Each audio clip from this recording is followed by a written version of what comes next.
power, so I had to shut it down, then start it up again. So here we go. Okay, we're ready in a minute. Okay.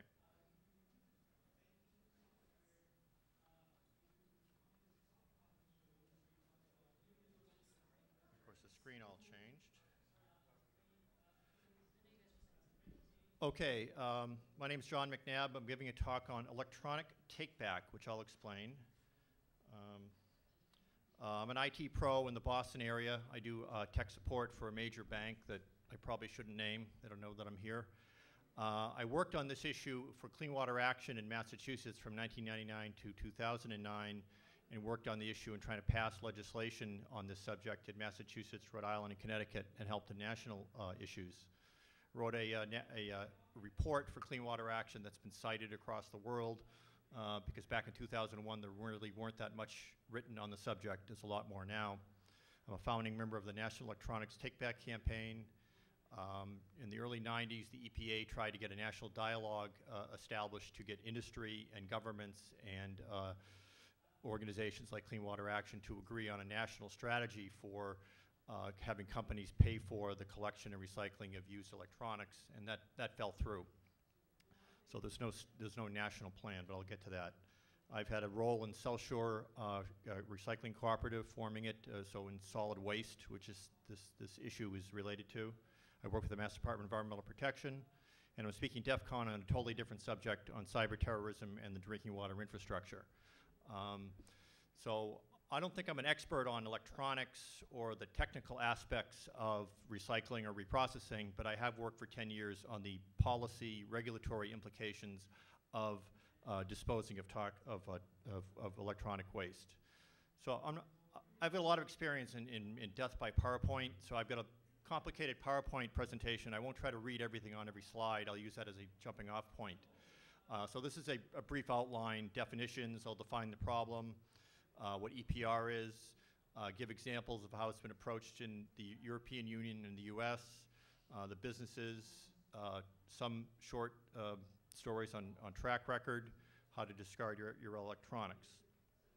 And definitions, I won't read through all these. E-waste, there's no universal approved definition of e-waste.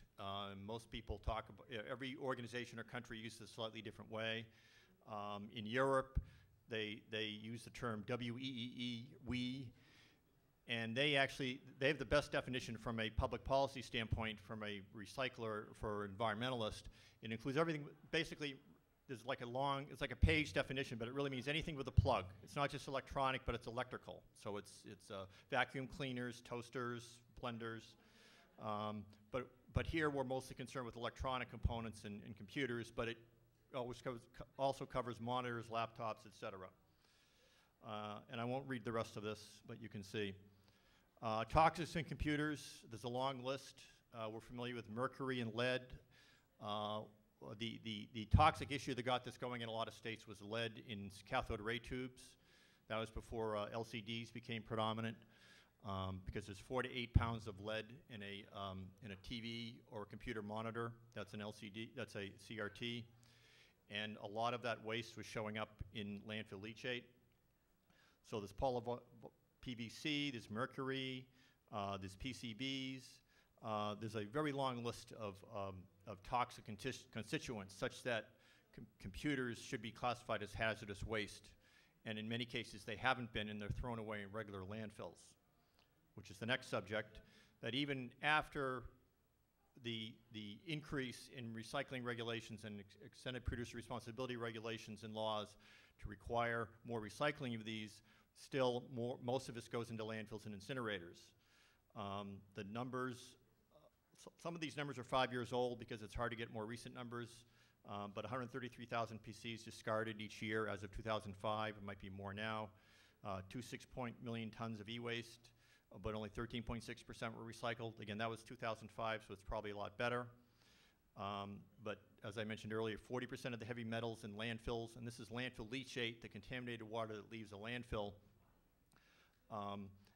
lead, mercury, and cadmium have been identified as coming from electronic discards. So there's an environmental reason to reduce the amount of toxics in electronic components in computers, but also to reduce how much are actually landfilled or incinerated.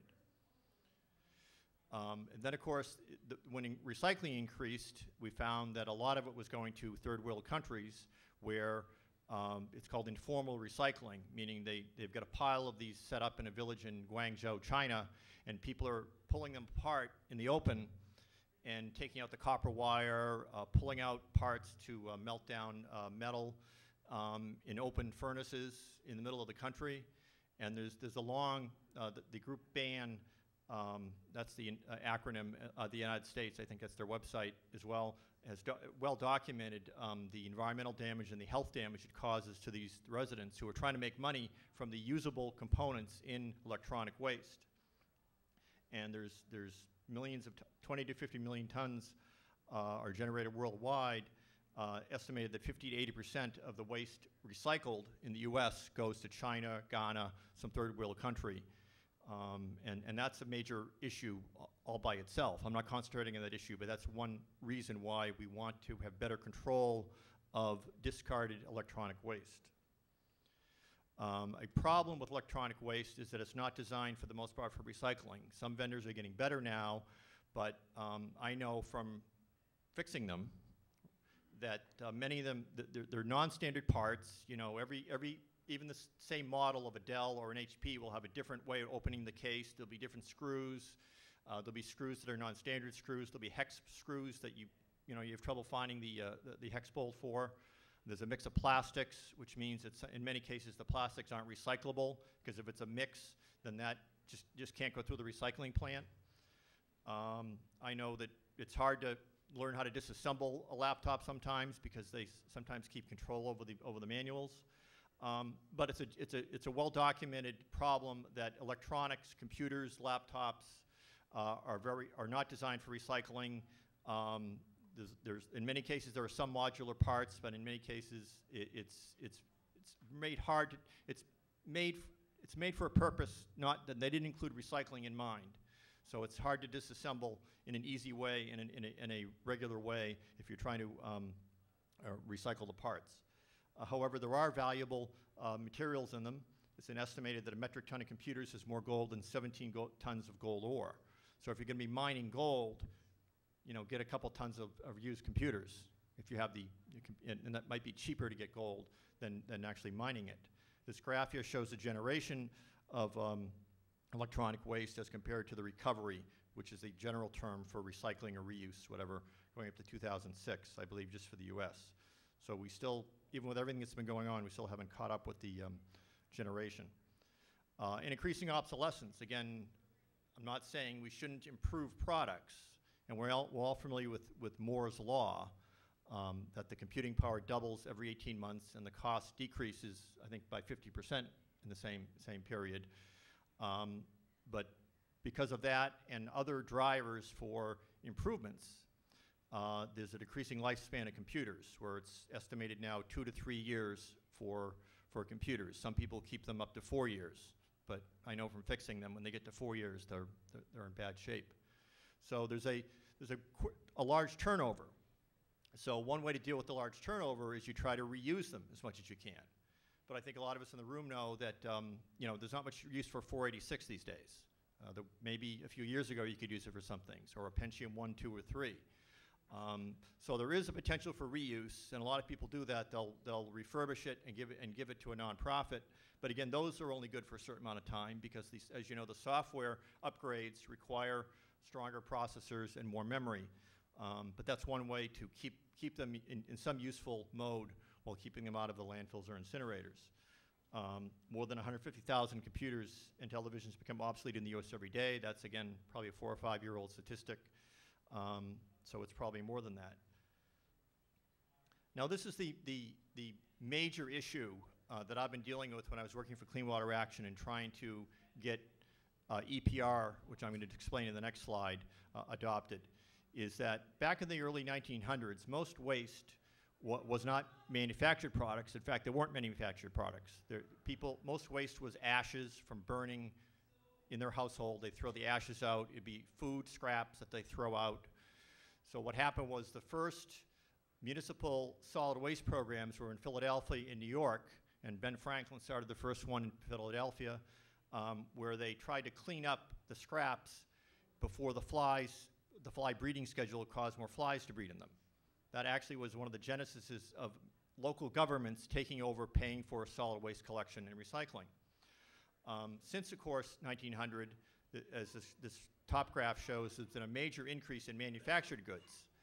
But as that's been happening, the local municipalities, the cities and towns, the counties, have still been picking up the tab for collection and disposal, and in some cases recycling has been increasing of solid waste. So what this does economically is that the externality of the cost for the collection and disposal of recycling is borne by the local municipality and by the taxpayers. It's not borne by the people who make the material. So this is a general issue, not limited to e-waste that's been going on worldwide since the early 1900s. So if you make a product and you don't pay the cost for trying to recycle it, then you have no economic incentive for making it more recyclable. If you don't pay the cost for disposing of what can't be recycled, and in some cases that it's hazardous waste that costs more to properly dispose of, you have no incentive to reduce that cost and to lower the amount of toxics being used. You might have other reasons. You might have drivers like government regulation, and that's what's happening in Europe and many other countries and slowly in the US, but you don't have an economic reason. And in a free market economy, that's the best driver most people find for product improvements, is that the cost is passed on, not passed on to the municipality, but it's kept by the manufacturer. Suddenly they've got an economic incentive to do the right thing. And that's what, thinking of that problem and the problem of the increase of manufactured goods being picked up by municipalities led to the concept of extended producer responsibility, which was developed in Sweden starting in the 1970s, and then by the founder, Thomas Lindquist, I can't pronounce his name, from Sweden, who coined the term extended producer responsibility, which means that the responsibility of the producer of a product doesn't end when it's sold to the consumer. That's the usual case unless there's a warranty or something special for that product, which isn't in every case. The extended producer responsibility means that the responsibility of the producer or the manufacturer extends to the entire life cycle of the product. And by the pure application of that means that the cost for collection of the product, recycling, hopefully, and the environmentally safe disposal of what can't be recycled is picked up by the manufacturer, and it applies to all manufacturers. And that's the best systems that work, is it applies to all the manufacturers of the same product. That pure form, which we don't really see anywhere in the world, should lead to product improvements. Okay, the goals of EPR I didn't put on the slide, but number one should be product improvements to deal with the problems I've been talking about.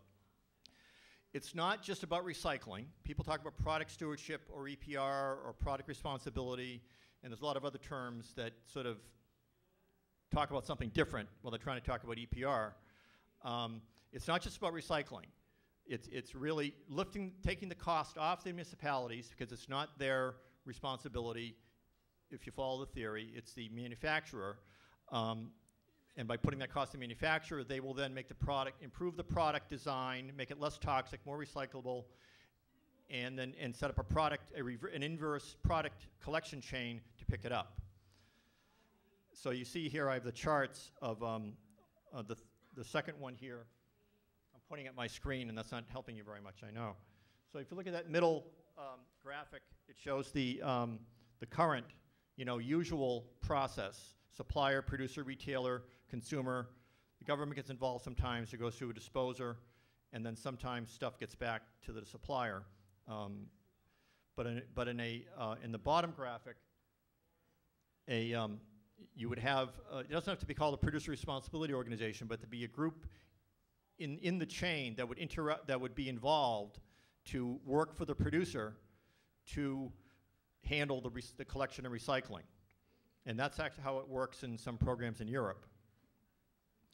And when Thomas Lindquist wrote a paper on this when he was a graduate student in Sweden, he referred to the success of the bottle bill, which is one of the first applications for this in the US and some other parts of the world, where we looked at the recovery of aluminum cans, PET bottles, and glass bottles, and the total in the bottle bill states, the few states that had bottle bills, the 11 states as at that time, well, as of 2006, and then the non-bottle bill states, and he found it was more than almost triple the recovery rate. And as you know, a bottle bill is a type of producer responsibility where the producer of the soft drink or the drink is required to impose a 5-cent or 2-cent or 10-cent fee on the can or the container as an incentive to return the can, and then they're required to recover it, recycle it, hopefully. And so that's the most common example most people are aware of. Now, when I started working on this in 1999, there was no chart of countries with EPR and e-waste laws. The only thing we had were bottle bills in many cases and people talking about it. But now, this actually is a little out of date. I couldn't find anything more recent. We've got more than 20 states in the US and 4 provinces in Canada. We've got some South American countries. The biggest practitioner of EPR is the European Union. And then there's a lot of movement going on in the Far East, the Near East, Taiwan, China, South Korea, Japan, and the Philippines. The genesis for EPR regulation in the world, again, after bottle bills, the next example, the first application of this was the Green Dot program in Germany, which applied to packaging. And they did this in Germany in the early 1900s because packaging was taking over their solid waste disposal capacity. 30 to 40% or more of the stuff being disposed of was packaging. Paper, cardboard, plastic, you name it. So they had to get a handle on it. So they said, aha, we'll require the manufacturers to pay for this. And so they required either the manufacturers to set up their own collection program or be charged a fee. And they tried to figure the fee that would be high enough so that the companies wouldn't want to have to pay it, that they'd pay it themselves. And hopefully them running the program themselves would lower their costs. So all the packaging manufacturers or the people selling packaging in Germany formed a third-party organization, a nonprofit, the Green Dot program, that set up collection vehicles that was separate from the municipal or the national collection program, and you knew that a product went to that if it had a green dot on it. So that sort of became the slogan and the logo for dealing with it. So from 1991 to 1995, it dramatically reduced the packaging in Germany. At the same time, it increased more than that in the U.S. And the recovery goals are still exceeded today. It recovers discarded packaging and reduces the packaging use because, well, they want to reduce their fees because they are paying for it. So how do you reduce your fees? You reduce the weight. You say, gee, do I really need a box this big? Maybe I can have one smaller, or instead of 5 materials, I can only use 1. So this is some recent materials. When I first learned about this in 99, 2000, it still had good record, but the most recent records show that it's exceeded its goals by quite a bit. Now the European Union has led the way. So every European, as of 2004, there was a European Union law passed, the WE directive, and I'm paraphrasing here, requires producers of everything with a plug. There's pages and pages with the definitions, but it's everything with a plug. Technically requires each member country by a certain date, which was August 2004, and some had it in 2005, to establish local laws, and they had some flexibility in how they set it up, to require all the manufacturers that sold in that country, that sold a product that met the requirements under the law in that country, to set up a program so the manufacturers would be financially responsible for the collection and recycling of the product. And I should clarify, when we talk about producer take-back, it doesn't mean that in every case, HP has to pick up your used laptop, or you have to take it to an HP facility. It doesn't really matter where it goes, as long as, well, it does matter where it goes, but we want the manufacturer to pay for it, because we're talking financial responsibility, we're talking about economic incentives. So there's a wide variety in the European Union of how this is done. Germany has very restrictive requirements that, you know, in reporting that have to be done. I'm not familiar with all the program requirements throughout all the countries, but there's a wide variety, which is the way we want it. There's no one-size-fits-all for making this work. The genius of a good EPR program is that the government has a law that says you're responsible producer for paying for the collection and recycling of this product. You set it up yourself or with the other manufacturers of similar products, whatever's you know, your preference. And in Europe, the European Union gave all the producers of the electronic components that choice. Do you want to do it like in Green Dot through one third-party organization, or do you want to do it individually? And surprised, they wanted to do it individually. And the reason I found out in lobbying on this in Massachusetts with HP and other companies is they want control, surprise, of their recovered products. Because some of them are worried about a reuse market that's out of their control. So if too many, which is happening now anyway. So they want to be able to know where it's going, even if they don't get it themselves, rather than it going to some big pot and suddenly used HP or Dell components are being sold all over the place. That's my theory. But if you're supportive of EPR and a better way to manage used electronic waste, we don't really care, as long as they're picking up the tab and they're meeting the goals. The other major legislation in Europe was ROHS, which you know about in the US because you see a lot of products with the that say ROHS compliant. So even though ROHS, which prohibits the use of thousands, I say hundreds, it's actually thousands, it's almost everything. You know, it's ramping up, but it started out with like 1,200 substances and says by certain dates you cannot make a product with this substance, or you have to prove to the European Council, whatever, your environmental agency, why you can't.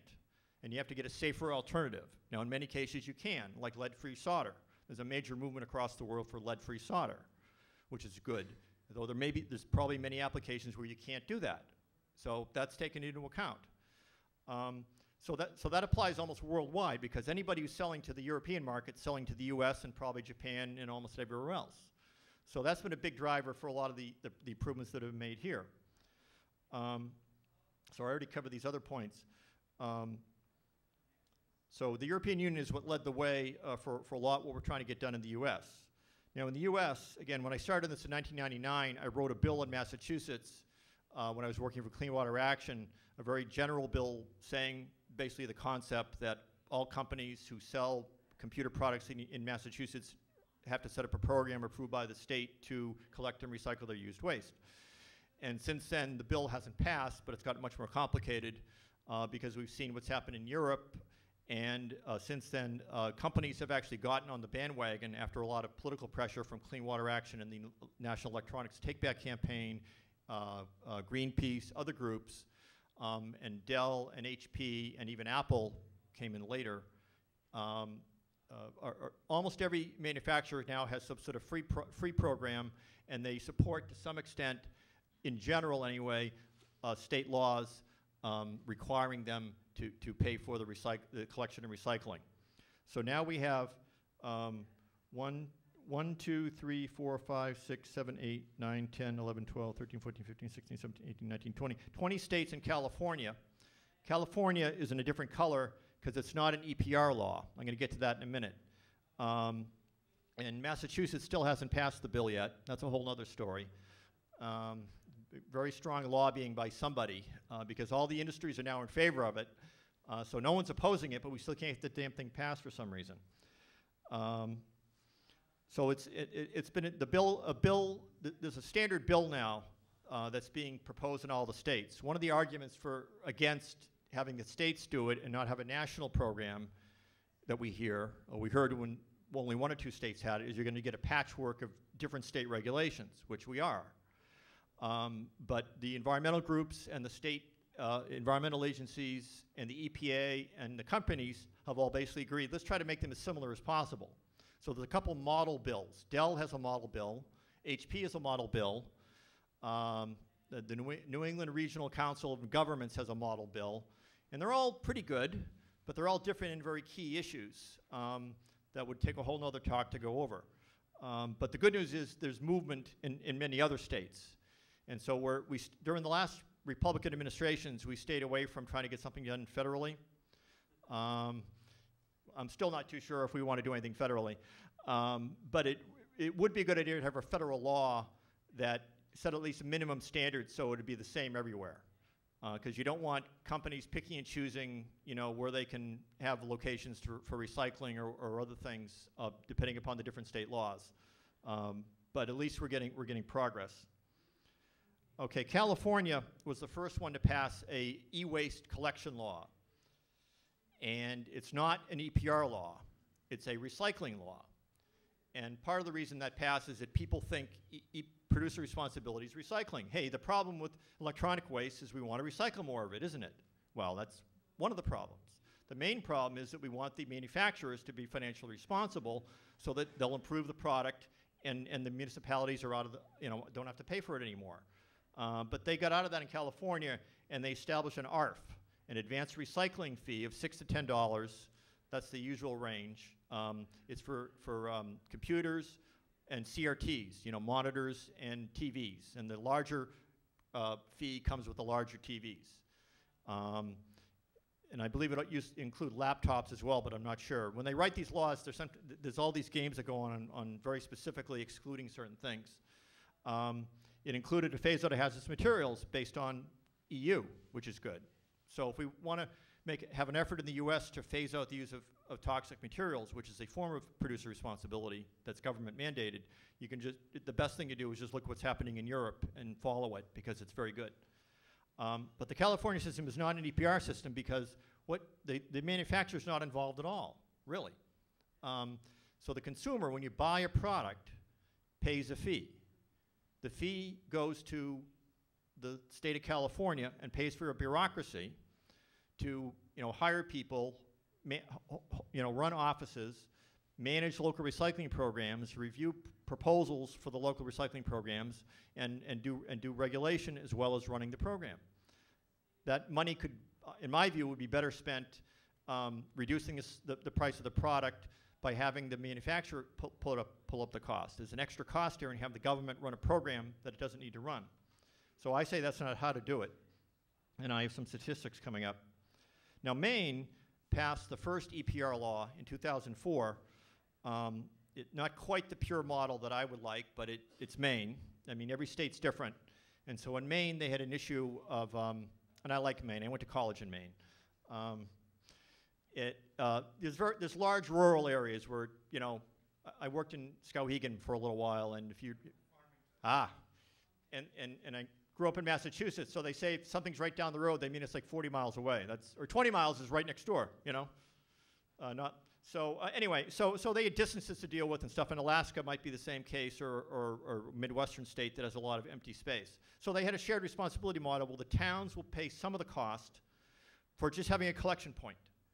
And then the companies pay the larger cost for having trucks that pick them up there and bring them to a collection center where they do all the processing and they calculate the numbers and so on. So it's reasonable.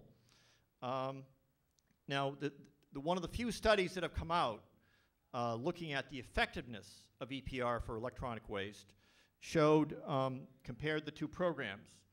And Alberta had a California-like program.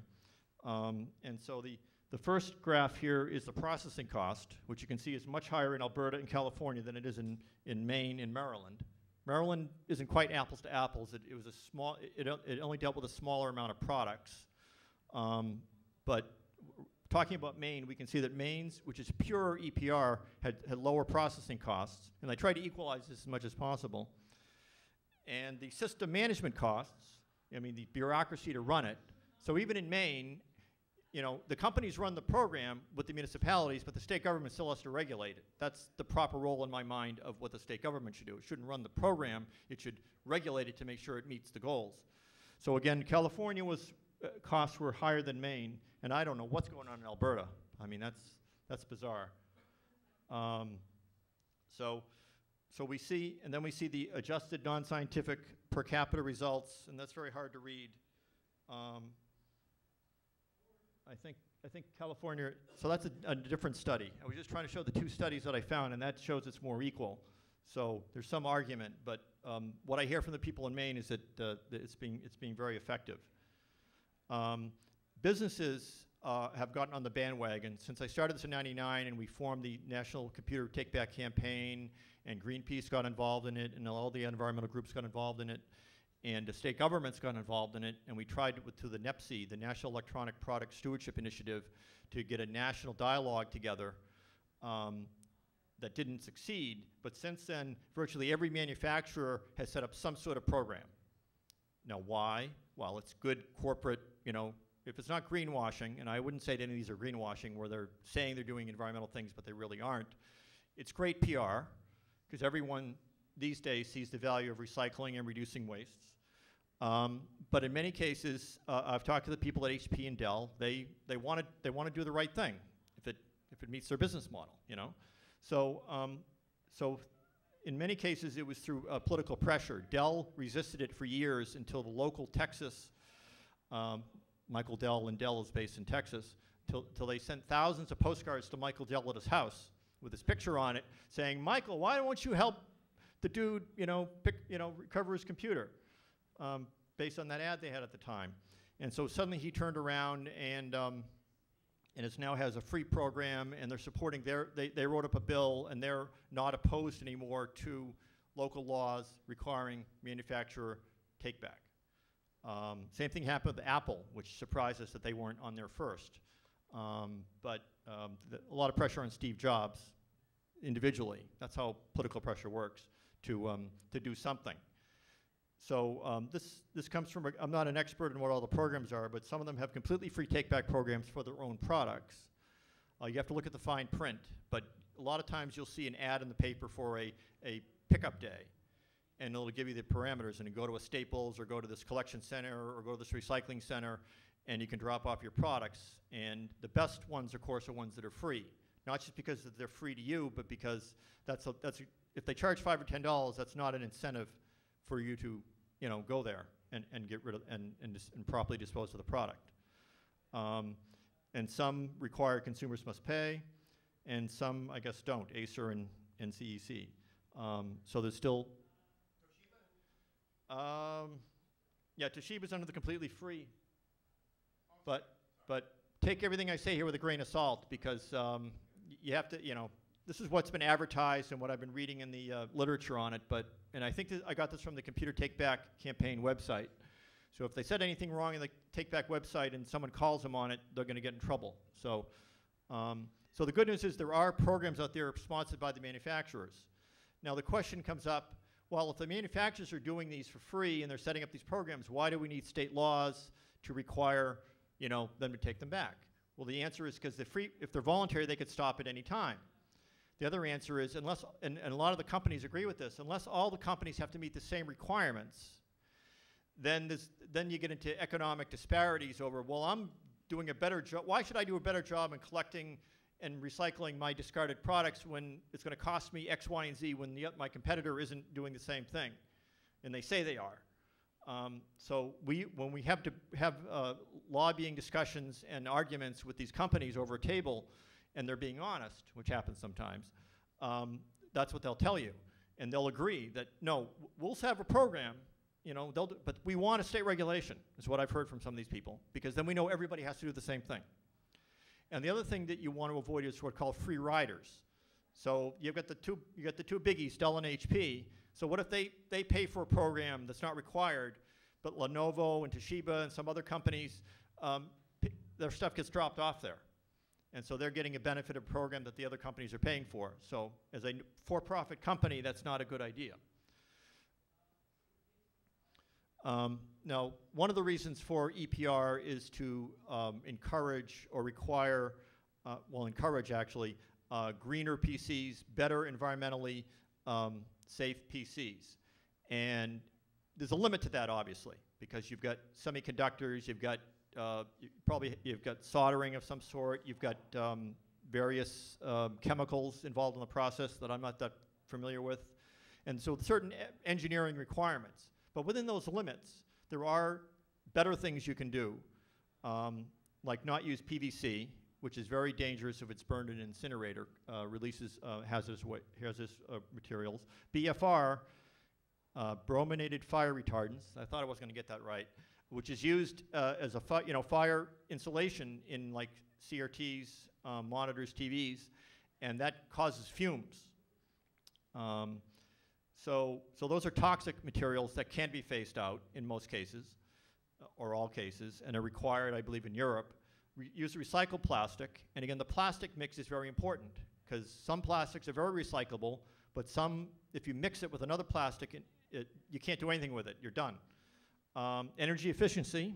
Everyone seems to be on that bandwagon, so we want them to be energy efficient. And these are all from Greenpeace's Guide to Greener Electronics, which I won't go through the whole thing on, but there's a scientific basis and there's a rating scale where you can look and you can see for any manufacturer on Greenpeace's page where they relate.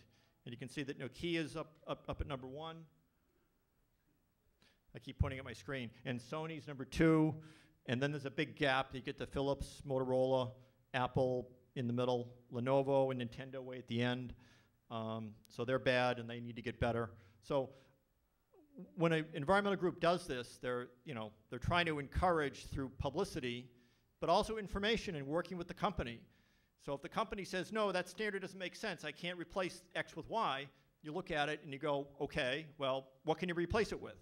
And there's a lot going on in that with people more technical than me to try to figure out what are the safer alternatives. And if there is one, that's what the company should go to. And again, a driver in this is again, if the companies have to pay for it universally, which they don't, it's a patchwork right now in the world, in the US, then we'll be seeing more of them voluntarily doing the right thing. Hewlett-Packard made an estimate of what it would cost for a better design for the environment. And there are green PCs marketed out there. I haven't read the fine print, but the PowerMate Echo and IM Echo of Dublin, biodegradable components, less toxic materials. So it's a good question, how far can you go for electronic components? And the answer is, well, you can do something. You can't do everything. It's not going to be wood or totally biodegradable, obviously, but you want to go as far as you can. And the good news is there are improvements that can be made. And you can see there's a lot of room for improvement with all the companies that aren't there yet. So for all of us in the field, how do we safely discard your used electronics? Don't throw them in the trash. There's a great statistics, and I can't remember the number, but even non-technically savvy people like us in the room or at the conference know, because it was valuable, when computers cost a lot of money years ago, and then it was obsolete, they didn't want to throw it away. So there were tens of thousands of computers, 486s, 386s probably, sitting in people's basements and garages. Mainly because they don't want to get rid of it, but they have a vague idea that it's something, it's probably toxic. So at some point, when these programs really get rolling across the country, there's got to be a call to get rid of all these properly. But none of us should throw them in the trash. Donate for reuse if possible. Again, if it's not that old, there's almost anywhere you go in the country, there's a place that refurbishes used computers and gives them or donates them to nonprofits if they don't use them themselves. And again, a 486 probably won't do them much good, but if you've got a P4 that you're replacing with a dual core or something, that can still have a useful use. There's an e-Steward program that I'm not that familiar with, but that's where this map comes from, where there are recyclers who have been certified by some national group to do the proper way. That's not exclusive, but that's something to keep in mind. You can try the manufacturer's free recycling programs. Again, you have to read the fine print, and some of them aren't free, even if they say they're free. But Best Buy and Staples, I know Staples has been trying to do a lot more in this. We had a meeting when I was at Clean Water Action with them in Massachusetts 5 years ago, and they were seriously considering setting up a massive collection program to say, hey, bring your used computers to Staples, and we'll recycle them for free. And they decided not to do it. I mean, I think they support, it was a business decision, the VP explained to us, because it's space in the stores. But the reason to do it business-wise is, people would be coming to the stores disposing electronics. Maybe they're going to be buying more electronics. So there's still potential movement that way. And I'm getting ready to wrap up here. EPR Does Work. the EPR programs, extended producer responsibility for e-waste, are still relatively new. 2004, the requirements started to go into effect in Europe. The laws in the US are less than 2 years old in most of the states. Maine and California, well, are the oldest, Maine anyway. And so I looked very carefully for any studies, and I asked the people I used to work with in various national groups on this issue, what studies exist on showing how effective it is? And there's a handful of them. There's like 5 studies. There's that one comparing Maine and California that just looked at, to the best extent they could, the per capita recovery, which actually was even, but then looked at manufacturing costs and processing costs, which showed that Maine was doing much better. But then Thomas Lindquist, the guy who founded this back in the early 90s, is still working on the issue, and he and some academics from Japan and other countries have done a series of studies where they've looked at the question, has EPR requirements, where they have existed for more than a few years, for electronics and other products, have they met their goals? One key goal being drive product improvements, more recyclable, less toxic, et cetera. And one finding I pulled out is that Japan has a mandatory, I don't know how long it's been in effect, a mandatory WE type directive requiring manufacturers take back financial responsibility for electronic waste. And apparently before the law became into effect, the Japanese manufacturers and people who sold in the country looked at, read the law and did make some changes for the ones in their country. And they replaced plastic housing with magnesium alloy because they had trouble with the plastic recycling. My favorite example is an older one. It's a terrible product if you're an environmentalist, which I used to be working at, but Kodak with they used to call them disposable cameras. Well, then they call them one-use cameras. But it's actually a success story. This is the ultimate goal for extended producer responsibility or for materials management for the environment, where manufacturing is doing things the right way. It's not a cradle-to-grave system. It's a cradle-to-cradle system. Okay? So the ultimate expression of extended producer responsibility is when the manufacturer is financially responsible for the entire life cycle of the product, which usually means, it's produced, it goes in the supply chain, it's sold, it's used, and then the user does something with it. They give it to a recycler, they dispose of it, whatever. So it goes to disposal, recycling. It goes at the end and it's over.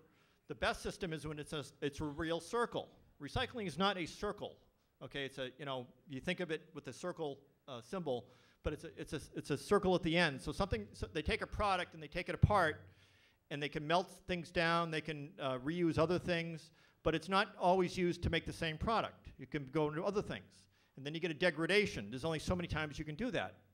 So what Kodak has done with 84% recycling rate, which is probably the best you can do, because they make the product intentionally from the same product that comes back to them. And it's a unique product. Okay, you probably can't do this with almost any other kind of product because it's a one-use camera. Those are probably going out of style unless they're, because of digital cameras, but you can still buy them and people still use them who don't want to go into the digital world. But so to get it developed, you return the entire camera. So they get the camera back. But the camera that you bought new is made partially of recycled materials. So it's a complete circle. It's a cradle-to-cradle system. It's called inverse manufacturing. And there's been very little written on this. And every time I try to bring it up to university folks and people working on the issue, they shake their head and say, no, don't go there.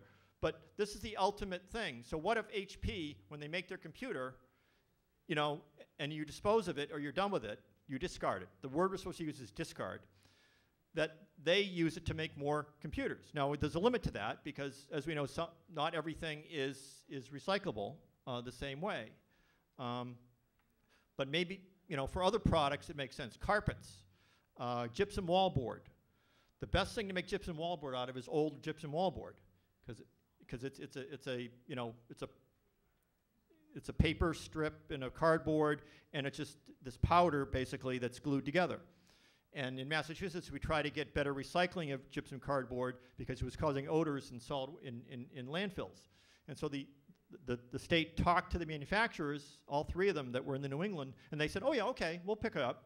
So they had all the developers, as much as possible, set up special bins for the gypsum wallboard that they used to make more gypsum wallboard. So again, this is not universally applicable, but that's ultimately what we're talking about, to reduce environmental impact, but also reduce the cost for municipalities and have a complete circle of the life cycle of the product.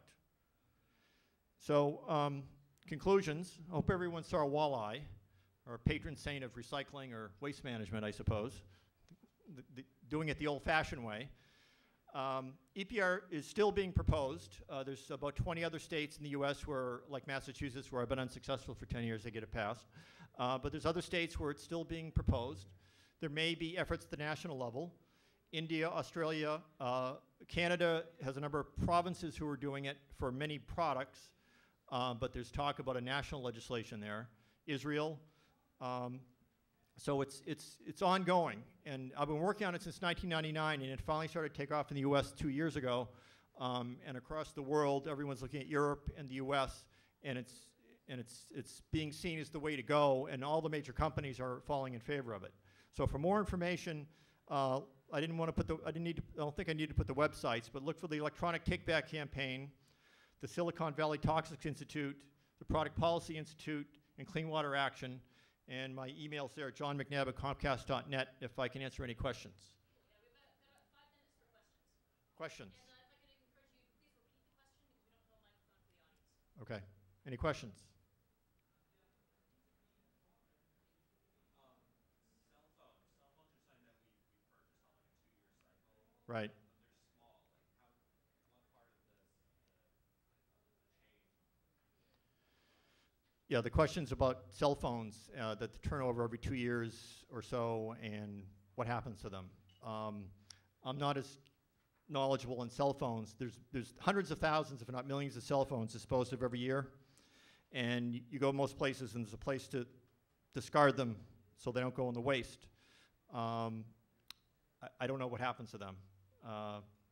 But that's some state laws are intentional, are looking at including those in the EPR laws because they're, in terms of the number of units, that it blows away anything else. So there needs to be attention to cell phones. For a cell phone, there isn't much toxic really compared to, say, a computer, but it adds up. It adds up the same way. Yes? No. Batteries. The question is about batteries. Okay. That's one of the, we dealt with that in Massachusetts and in some other New England states. There's a voluntary battery program run by the industry that has a terrible track record. But of course, every time you talk about recycling batteries, which are toxic in many cases, lithium ion, other ones, there was a national law passed during the Clinton administration that preempts local laws requiring battery recycling. And gave a preference to this voluntary program that the statistics show it isn't working. So there's movement on that with the national groups trying to get something done at the national level to change that. Most like C or D batteries can be thrown away, but the really high-powered ones, like in laptops or whatever, can't. And so when you discard the laptop, that goes with it. I don't really know what happens to that at that point. Any other questions? Okay, thank you.